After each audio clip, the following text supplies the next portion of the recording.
Welcome everybody to OpenMICS episode 7. For anyone who's tuning in for the first time, OpenMICS is about the University of California, Berkeley Masters of Information and Cybersecurity program. And Jason and I bring on guests from our cohort, and we're going to be probably going soon to other cohorts and instructors and stuff, asking about their experiences in cybersecurity and the program so far. Today we have a very special guest. Her name is Grace. I've had one class with her so far, network security. It's been pretty awesome. My experience with Grace would be that basically, we'll be asked, complex questions. Everyone will overthink it. Grace will just pop the correct answer into the chat, and she's always right. She's really good. So welcome, Grace. How are you today? I'm pretty good. How are you? It's a Saturday. No, shit, it's a Sunday. Yes. It's a Sunday. Maybe I'm not doing as good as I thought. It's been a long week. It has been a long week. So let's start with how's school going for you so far? I think you're in semester 2, or just finishing semester 2 with us. Yeah. What classes have you taken so far, and how have you liked them? Well, it's been going pretty great. I would say the first semester was insane. I don't know if you took the cryptography class, but that might be the hardest class I've ever taken in my entire life. That class was pretty crazy, but I enjoyed it a lot. It was still really fun. I'd actually take a cryptography too if they offered it, just because it was challenging, but the deep dive into the stuff was just amazing. So I loved that. And then I took the Cyber 200, which I believe is sort of an introduction to cybersecurity and information. That was really, really fun. Tiffany Rad is an awesome teacher. She has a lot of experience too. So listening to some of the stuff that she has to say about Stuxnet and stuff is just pretty fun. And then this semester, I'm taking the network security and the software security, and they're really fun classes. They are surprisingly a lot easier than taking cryptography, because that class was just insane.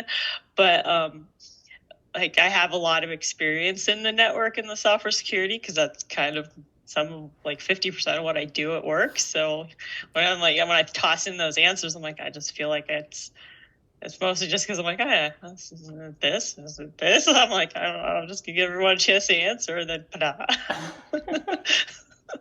just plop it in there.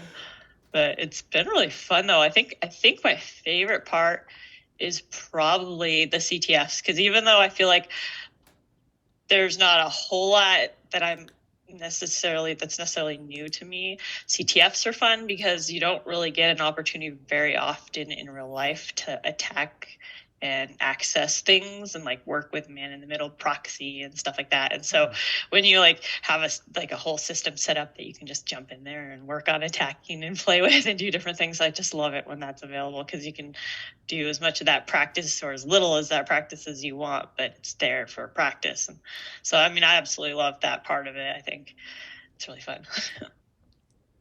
That does sound fun. I kind of felt the same way. Crypto is hard. I'm currently taking it. It was hard, but I also would take a crypto 2, like crypto number 2. Because I think the concepts are just really, really enlightening as well. But for me, we're all in the last week, and I'm winding down that class, and it's not as bad. It's challenging, but it feels really good coming at the other end of it. I'm curious, I'm taking network security next semester. I've never done a CTF.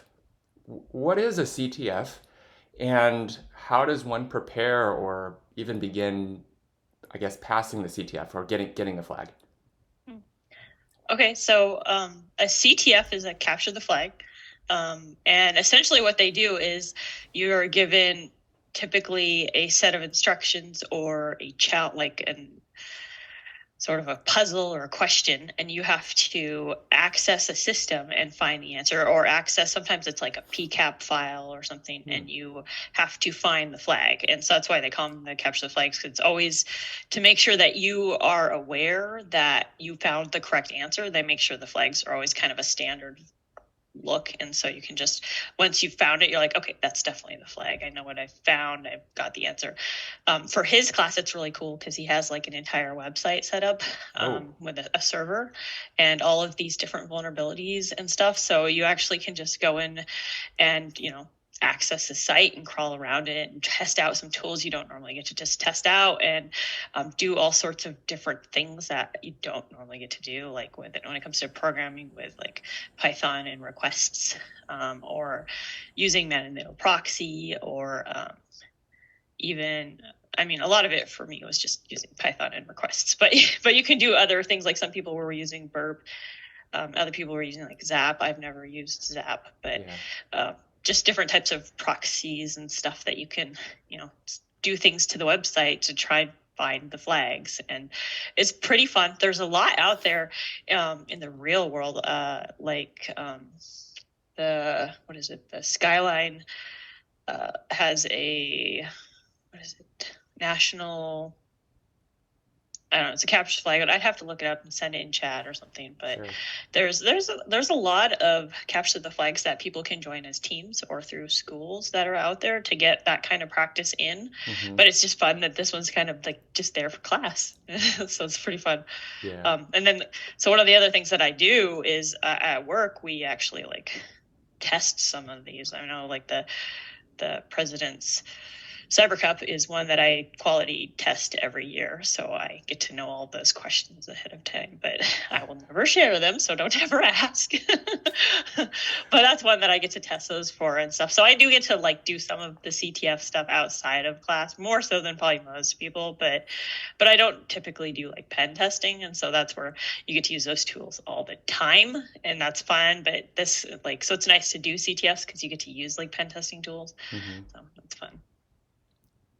So I'm curious to why you use man-in-the-middle proxy. I also use man-in-the-middle proxy, but for me it's because I'm on a M1 Mac and running a Kali VM, which doesn't have an ARM version of Burp Suite. So is it the same reason for you, or do you just like man-in-the-middle proxy? So actually, the funny thing is that we used man-in-the-middle proxy for a work thing a couple years ago, and I was brand new, so I didn't actually get to use it. I just got to sit there and watch as other people used it. So I was like, ooh, this is my opportunity to actually use man-in-the-middle proxy and like get a little bit of experience with it. So that was the big reason that I used it. But the other thing is like Burp is kind of a pain if you don't have the full suite, and I didn't want to pay for this full suite, and I don't have the license for the full suite, so I'm like, I'd rather just use man-in-the-middle proxy. Yeah, fair enough. I'm not going to pay for the full Burp Suite either. When I was looking up a bunch of stuff with man-in-the-middle proxy, I saw that a lot of it is scriptable. Do you ever do like scripting for man-in-the-middle proxy, or do you just use it in the command line? Yep. So the thing that we did at work, we actually wrote a bunch of scripts for it, and then you just run it and then run the scripts and then run it again and run the scripts. And so that was, I know we can do that. And so I didn't have to do that for class, but it's one of those things that I was very curious about doing more of, because like I said, for that, I didn't really do anything other than just kind of watch how it went. So I was very curious on actually having a reason to use it. So that was why I was using it. No, that's really cool. Can you tell us a little bit more about some of the tools in totality that are used or recommended or that you can use in the network security class, just for others who may want to know in advance? Yeah, sure. So I know in general that a lot of people have used Zap, which is like a fuzzer, and can do sort of the same proxying as Burp. And then Burp was always recommended by everyone. I don't find it to be the easiest tool. So I'm like, it's one of those ones I probably have to sit down and watch couple of YouTube videos to figure out using it a little bit better. And then man-in-the-middle proxy, which I found very easy to use. And I mean, I had it on a Windows laptop, a Windows desktop, and a Kali VM. So I could use it pretty much on any of the systems that I had set up. And then I use Python for a lot of stuff too. Yeah. But I think there are some other tools people can use. For the purpose of like intercepting, that was kind of the big set that people were using. But I do know for for the class, some of the other tools that I used. Well, I tried out the McTow, which is like a web scanning vulnerability type of tool. It didn't end up being super necessary, so it was like it's something someone could use in class just if they want to figure out how to use it. It's great to get some experience using, but it didn't end up needing it for anything. It was more just scanning it for using it to try it out because I'd heard some stuff about it and used it for some other things. And then there's a Nmap. So if people haven't had any familiarity with Nmap, that one gets used pretty regularly for scanning different systems, seeing what servers are up and stuff. The other one I would say, if people aren't familiar with, is just Wireshark. Wireshark is used a lot. We look through a lot of PCAPs, and you can use it to capture a lot of information. And so if people aren't familiar with that, they should probably open up download Wireshark, run it on their network, open it up, and just look through it and be like, what is this? Yeah. Kind of figure that out. Because that first PCAP we did with the Wireshark, I was like, I don't know, 15 minutes. I was like, done. Because it was just like, what's this? What's this? I'm like, I don't even have to get Wireshark to tell you what that is. Because we do a lot of Wireshark stuff at work. So, But I think those main tools that would be helpful for that class are knowing your Wireshark, knowing your Nmap, and knowing Python requests. That library is really useful. Cool. Good advice. So I know a lot of what you do is confidential, but can you tell us a little bit about what you do and how you do it? Sure.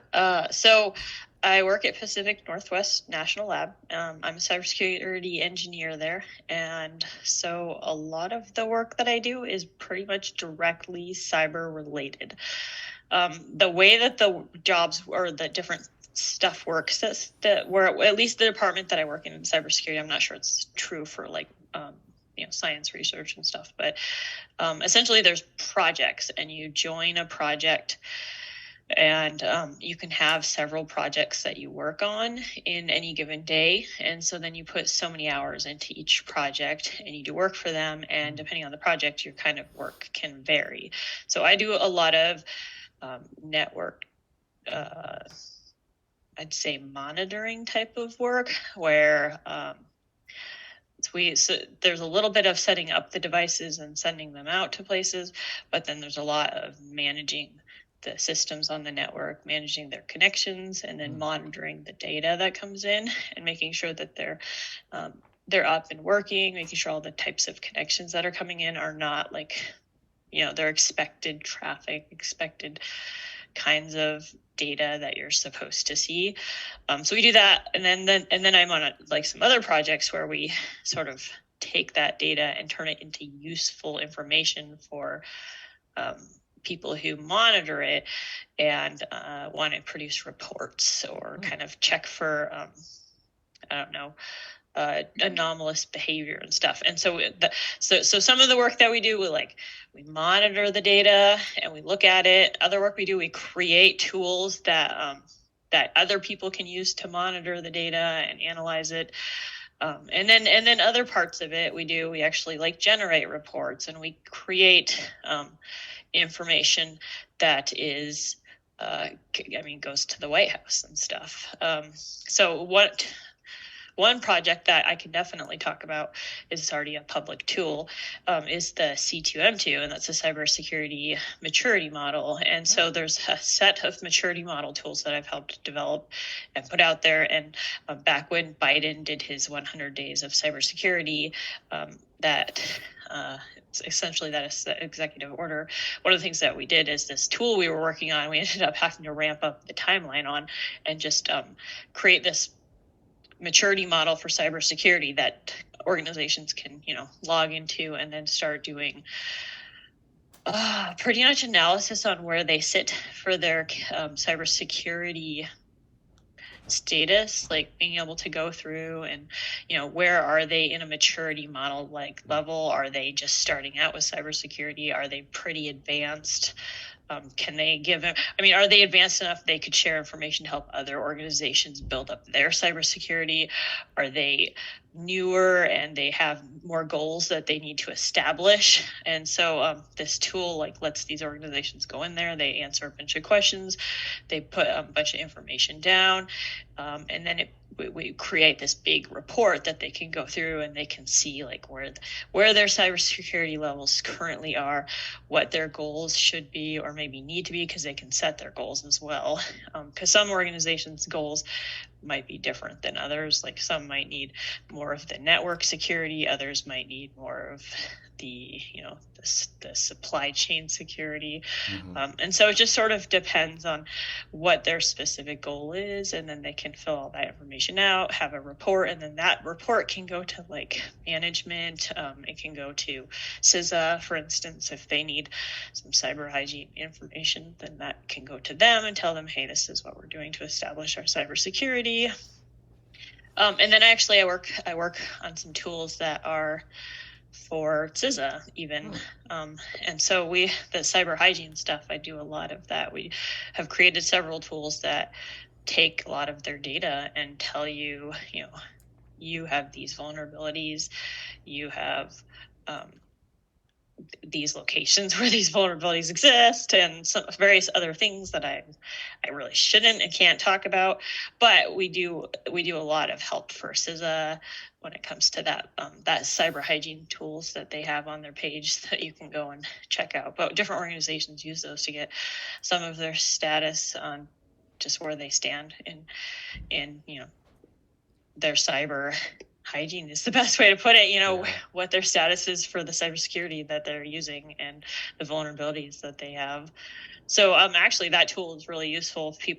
Organizations can use it too if they want to, for free. I think it's all the CISA stuff's free to use. And then a lot of it gets sent to PNNL to analyze and help build stuff, and then it goes some other places as well. But we do a lot of cybersecurity stuff there. So it's fun. The pot of organizations that we help out, a lot of agencies come to us. So it's fun. I do a wide variety of stuff, but a lot of it I think is mostly like data analytics and monitoring and networking. I see. I think that's like way more than just the title that you shared, which is really cool. And I was just trying to listen. Oh, wow, this is in this bucket. It's in this bucket. For those who are interested in what you do and want to do what you do, could you share how someone might get into what you do every day or your role? Yes. Okay. So to get into cybersecurity, especially like as a cybersecurity engineer, the biggest thing is to do some sort of cybersecurity degree or maybe like the OSCP, which is getting a certificate that says that you have so much skills in doing like penetration testing or network scanning or something. So you don't necessarily have to go get a degree, but the experience is what they're looking for a lot of places. So having some way to prove that you have so many years of experience is really useful. I know for me, I didn't really have a lot of experience. I just had the degree. But what I did is I started with the internship. The PNNL and a lot of the national labs offer just many internships. So if you're starting out and you're kind of new and you're not sure how to get in the door, just applying through one of their many internships is a great way to do it. I know the first time I applied, I was rejected. I didn't even make it in for the internship. So I just turned around, and I know there's a guy at PNNL who goes and works with the local college students to take them to like PRC CDC, which is like Pacific Rim Cyber Collegiate competition. And it's a national one, but they do it in regions, and then the region winners go and do a national competition. And so he gets involved in that. So I went and started, getting involved with that and the cybersecurity tech group that meets outside of regular classes, and tried to, just get really involved in that stuff. So he would know who I was and know I was interested in cybersecurity, and I could prove that I have this experience because I was doing like some of the, the club organization activities, getting these additional experiences. So then when I applied the second time, I was like, I know this guy. I've done all this work with him. We've done this PRC, CDC. These are the skills that I've gained doing all this outside of class. And then I did get the internship that time. And so then at work, I just made sure that, I did my best at the work I was given and made sure people knew when they asked me who I was or something, I would tell them, make sure they knew that I was very interested in more project work. They always call these like the 30-second elevator speeches, but essentially when you meet someone at work, they say, make sure you have like a quick thing to say about what you want to do and the work you're interested in so that you can, get your name out there so people know that you want to do this kind of work, and then you can continue doing it. Yeah. And so I also went and did the reverse, where I would ask everyone else I met, like, what do you do? What is your interests? And what do you do here? And then I'd be like, okay, that's really cool. And if it was really cool, I would be like, do you have work that I could help on and stuff? So as an intern, I ended up helping with several other projects outside of my intern work because I really wanted to get hired on as staff afterwards. So I just was like, I'll help with all these other projects. So that was the big thing. Just I think being a go-getter and being enthusiastic about the work. Yeah. And then I applied for staff and I got the staff position. So that was pretty exciting. Cool. And I just keep doing it. There you go. I feel like you've kind of hit on the crux of the how to successfully get into cybersecurity. I don't know that this is unique to cybersecurity, but like the actually being out there and talking to people and letting them know that you're interested in finding opportunities to work with them gets you a lot further, a lot faster than just blindly applying to stuff. Yeah. I got into my job in a very similar way, right? I talked with the people who were in the cybersecurity team and let them know that, I wanted to work with them and did projects with them. And I was able to eventually get a job with them. Yeah. How about you, Jason? Did you network your way into cybersecurity? How did you get in? How did you break in? I had a bit of a wandering career, and also, by the way, agree that, what Grace just shared, there were two things that I really pulled away. One is definitely be vocal about your interests, but also ask. Opportunities don't come to your door if you don't ask for them or don't seek them.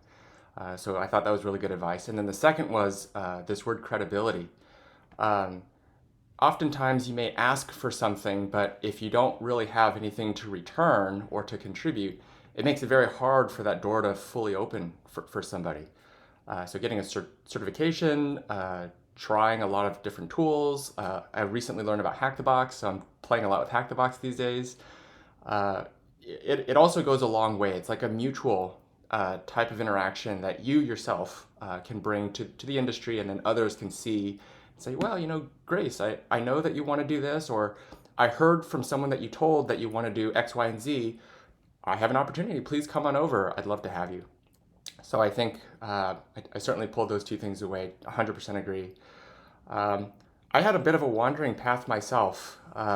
Ultimately ended up in product management, started as a developer, and 12 years of various titles went by. And I think maybe the philosophy there was just say yes and figure out how to do it later.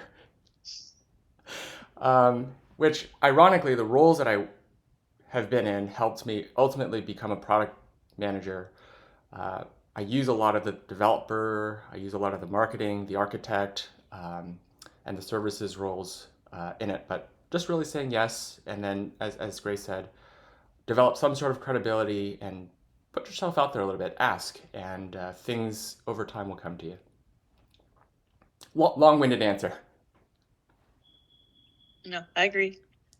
It's been a lot of, I had my internship cohort. There was probably 17 of us in the same office the summer that I was an intern, and 5 of us stayed on for the rest of the year.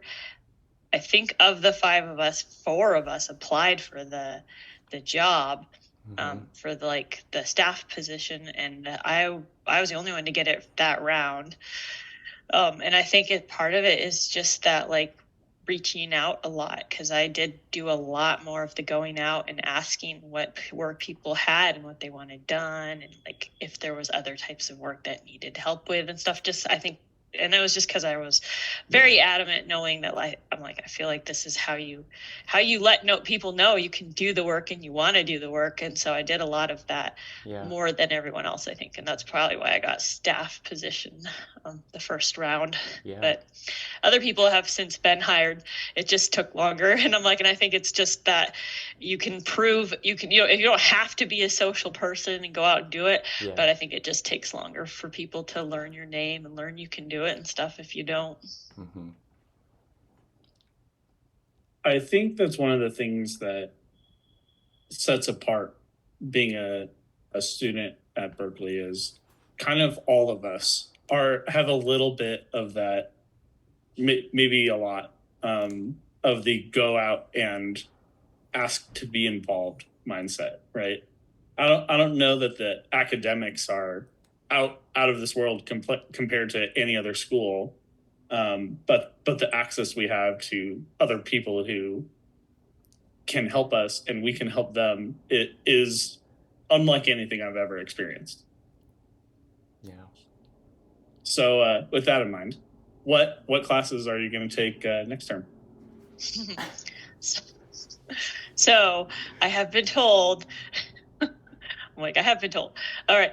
So I'm going to take the machine learning class for cybersecurity and the web penetration testing site class. I'm not entirely sure that's the name of it, but it's the one that's taught by Jenia again and she has just the labs instead of the async material. But I've heard the class is really awesome, and I love penetration testing stuff and web assessments, and so I'm really looking forward to that class. But the machine learning one, because I do a lot of data science-y stuff at work, and we do a lot of monitoring and analysis of data, I really want to have a strong foundation in the machine learning and the data science. So I'm going to take the machine learning class, and then the following semester I'm going to take the other one, which I believe is like privacy engineering.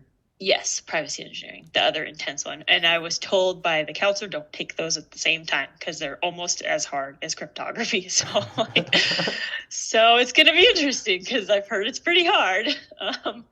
But yeah, I'm going to take those because I think they all directly relate to what I do. And then I do a lot of software development. So I feel like privacy engineering is right up there. And then, the web testing one is most of the software that we develop is web-based stuff. So why not be really, really good at that? So, What is your other course that you're planning to take with privacy engineering? I haven't decided yet because the options there's only 3 options left at that point. And one is government and the fifth domain. I'm I do government and the fifth domain, so I'm not really sure I need to take that class. So it's probably going to be one of the other 2. Maybe I think there's the cyber information warfare one, so maybe that one. Not sure. I haven't decided. It's a flexible one. There we go. Plenty of time. Have you considered doing the data science certificate? I have. I know they had the application for them a little while ago, but I think they said that you can apply for that every semester. And so first I'm just going to go ahead and do the machine learning class, and then I'll look more into it at that point. Because I think when I applied to the program, I originally was planning on coming out with that, but it's just going to depend on how difficult it is, because that cryptography class was pretty tough. And so I'm it might be that I will just be happy with the 2 classes in graduating because they're pretty tough. When I do math, I have no problem staying on top of it, but when I get gaps in math, it just kind of disappears. I have to relearn it all. So it's it's one of those ones that you just have to stay on top of all the time. And so Yeah, I don't know. We'll see. I haven't decided yet, but I have looked into it, so it's possible. Have you thought about what you're going to do for capstone? So the first semester, I did for both classes, I did a bunch of research and reports on like creating essentially like a web browser that has no anonymity. It's like the opposite of a privacy browser, where all the content is controlled and marked with information saying whether or not, like, I think I called it verified browser, and essentially like you verify going into it, and then all of the information that you comment on or make is attached to you with essentially like a token. And so then all information produced can be verified through specific people, and then and at that point and have like some sort of, I don't know, language analysis done on stuff to say whether or not it's fact-based or opinion-based or emotional-based. Because I feel like nowadays we have a lot of content that doesn't even really fall into fact or opinion. It almost like emotion is a category, because you take opinion out and then all of a sudden you just have people angry and yelling or super passionate and sad and happy about something. And it's just like, it's outside of the regular realm of an opinion. So I feel like we have these other categories that people should just be like, okay, this isn't really a fact-based piece. This is just someone's emotions. They're just ranting about it. So people can start following information like you would in a conversation, because you understand when someone's being emotional in a conversation because they're like, and they're crazy and their face is all over the place, right? Or like when someone has an opinion because they're like, I'm just saying, this is how I feel, and it's like, it's not, this says this with 5,000 this. Well, it's like, fact-based and stuff. And so it's just, I don't know. I feel like we need to make some information a lot more accessible to the reality of what it is, so that we can, put a hamper on some of this misinformation and the spread of misinformation, how crazy it goes, just how fast. And so, and entertainment, like entertainment's categories. You got like my singing neighbor with the lawnmower. Like, that's just entertaining. There's nothing bad or good about it. It's just entertaining. Right. And so, yeah, I don't know. So I think capstone, me and a couple of people have already kind of joined a group since that class, that we're trying to work on some of the information outside of it. But it might be that we try to build a verified browser, or at least some sort of framework for it. Interesting. That is a very creative solution to misinformation that I had never considered. It's kind of like bringing the human element back into social media a little bit. Yeah, which since they've been talking about it, I have seen, like, on Google even, you'll see some of their content comes up with little checks and it'll say like this, and I'm like, yeah, that's exactly what we're talking about, is doing that for everything on the browser. So it's not like you don't have to use the browser, it's optional, but it gives you the opportunity to go in there and get rid of not even get rid of stuff, but understand where the stuff's coming from. Right. No, that's really cool. I have a lot of questions now on that. That might be a part 2, if that's okay.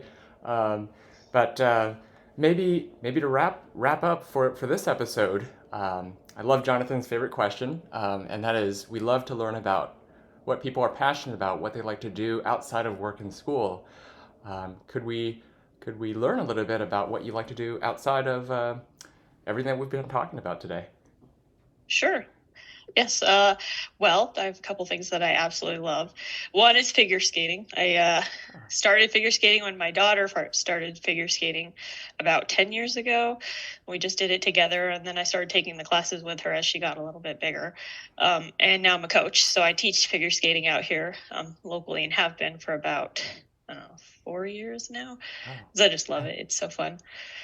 And it's great. Honestly, it's such a fun sport. The only bummer is, like, looking at some of the professional athletes and stuff that are in figure skating. I'm like, I don't think I'm ever going to get much better than I am currently, because I don't know at my age that you really get any better. I'm like, I think you hit a point where it's just like, you can do the things you do better, but there's not a lot of improvement on that. So I just stay in the ice. I love the ice. I don't know. It's really fun. It's a Yeah. really freeing feeling. I don't know if I could ever rollerblade again though, because I used to rollerblade as a kid, but you go on ice and you have all points of freedom because you're on a piece on a blade that when flat, you can go any direction on it. But when you get on rollerblades, you're like, oh, I can't do that sideways. I'll just trip. Because you can like move Totally. sideways on your blade, Yeah. but you can't on rollerblades. You just fall over. So Yeah. I'm like, I don't know if I can do rollerblading anymore because it's not as easy. Figure skating's easier, but I love figure skating a lot. It's a lot of fun. And then the other thing that I really love athletic wise is boxing. I just started boxing a couple of months ago. I did it in the military, and I really love. Well, I didn't box people. It was more like just boxing practice, and I loved it. Yeah. So I finally got back into it out here, and there's a gym out here that does boxing, and so I've been training. I'm like hoping to actually get into some real fights in a couple of months, and maybe go like pro in boxing. That'd be super fun.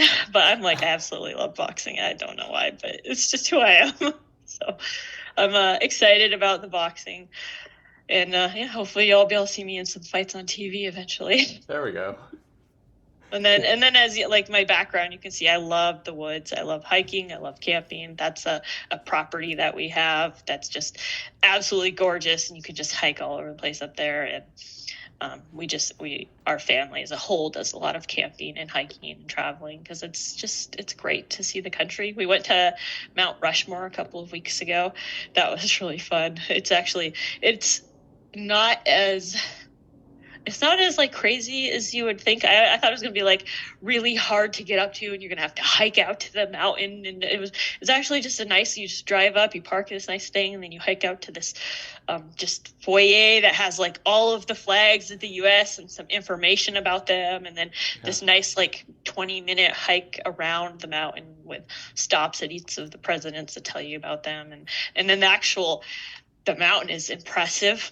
It's really impressive. You're like, somebody sat up there, and they show the tools that they use. It was essentially like these massive jackhammers to like drill it out. I'm like, someone sat up there hanging by like some straps and like dang a jackhammer to put that shape in there.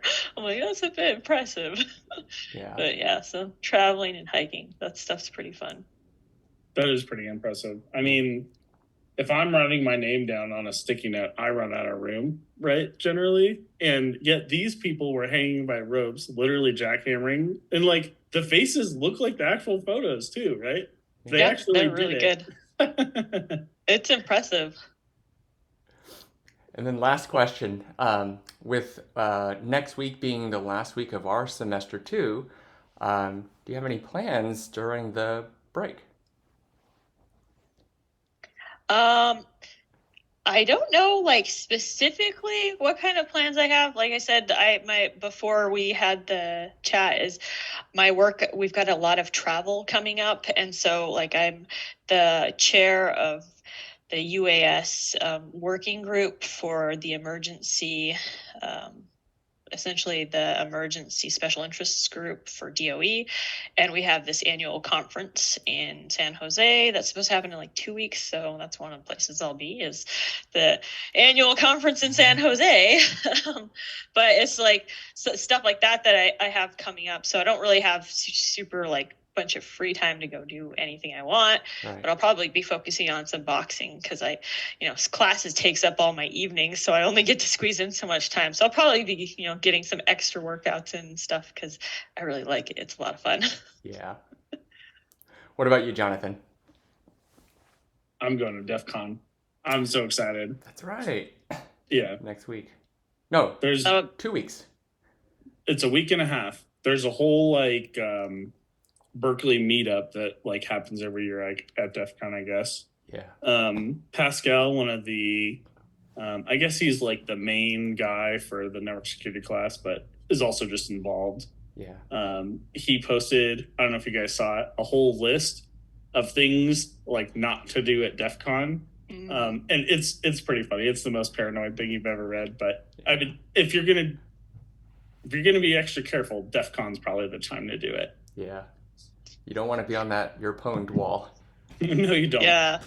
Also, we have a group here from work that select couple of people get to go there every year. And last year, the guys that went were talking about the stuff they had seen, and they were like, "Yeah, you don't want your phone on you, because then they just pull it up and put all that information on screens everywhere."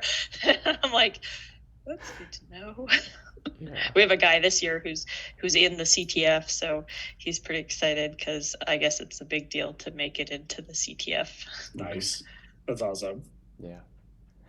Well, thank you so much, Grace. We certainly had fun talking to you, and hopefully we get some good time off, some good time boxing during the break, and we'll look forward to catching up with you next term and the rest of the program. Thanks. It was great getting to chat. Yeah, thank you.